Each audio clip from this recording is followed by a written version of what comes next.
Hello বন্ধুরা, আশা করি সকলে ভালো আছো। এখন সময় হইতেছে 9:42। তো এখানে আমরা থাম্বনেল দেখে বুঝতেই পেরেছো কিসের টপিক আলোচনা করব। ওআই দেখে এটা বোঝার জন্য কালকে মার্কেট গ্যাপ আপ হতে পারে কি গ্যাপ ডাউন হতে পারে, কিসের প্রবাবিলিটি আছে সেটা আমরা সম্পূর্ণ ওআই এর থ্রু দেখতে পারবো। এখানে কোনো লাগবে না চার্ট প্যাটার্ন, কোনো লাগবে না ট্রেন্ড লাইন, কিচ্ছু না। তো আমরা সরাসরি যাব অপশান চেনে। যেহেতু এটা গ্রো অ্যাপ, তো বিভিন্ন অ্যাপের ফেসিলিটি বিভিন্ন রকম হয়। তো এখানে প্রাইস একদিকে, ওয়াই একদিকে দেখতে পাওয়া যায়। তো নিফটি ফিফটির ওয়াই যদি দেখি কল অপশানের দিকে, এদিকে দেখুন কল অপশান, কল ওয়াইয়ের দিকে যদি দেখি তো আউট অফ দ্য মানি দিকে 76,000, 1,65,000 সামথিং এরকম আছে, 1 লাখ 1.5 লাখ এরকম আছে।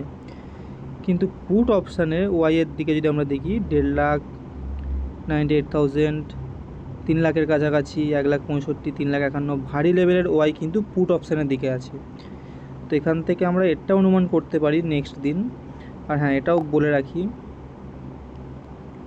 সরি নেটওয়ার্ক ইস্যু, ওয়াই যদি কল অপশানের দিকে আউট অফ দ্য মানির দিকে বেশি হয় তো এরা কি চাইবে না মার্কেটকে নিচের দিকে ফেলতে চাইবে, কারণ এখানে সব অপশান সেলাররা বসে আছে।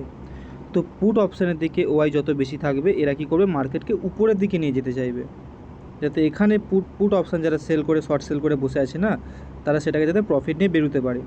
তো এখানে পুটের ওয়াই যেহেতু বেশি আছে, তো আজকের ডেট 25শে জুন, তো কালকে 26শে জুন আমরা আশা করছি মার্কেট এখান থেকে একটা গ্যাপ আপ মুভমেন্ট নিতেও পারে। কিন্তু অল টাইম হাইতে যেহেতু আছে, গ্যাপ আপ নেওয়ার পরেও এখানে কিছু ট্রেন্ড লাইন সাপোর্ট লাইনের বেসিসে মার্কেট ফল হওয়ার চান্সটাও কালকে আছে, কিন্তু গ্যাপ আপ দিয়ে ওপেন হবে। এতটুকু এখানে দেখা গেল যে ওআই এর থ্রু বোঝা যাবে মার্কেট গ্যাপ আপ হবে কি গ্যাপ ডাউন হবে। তো আশা করি বোঝা গেল। গুড নাইট সকলে, দেখা হচ্ছে পরের ভিডিওতে।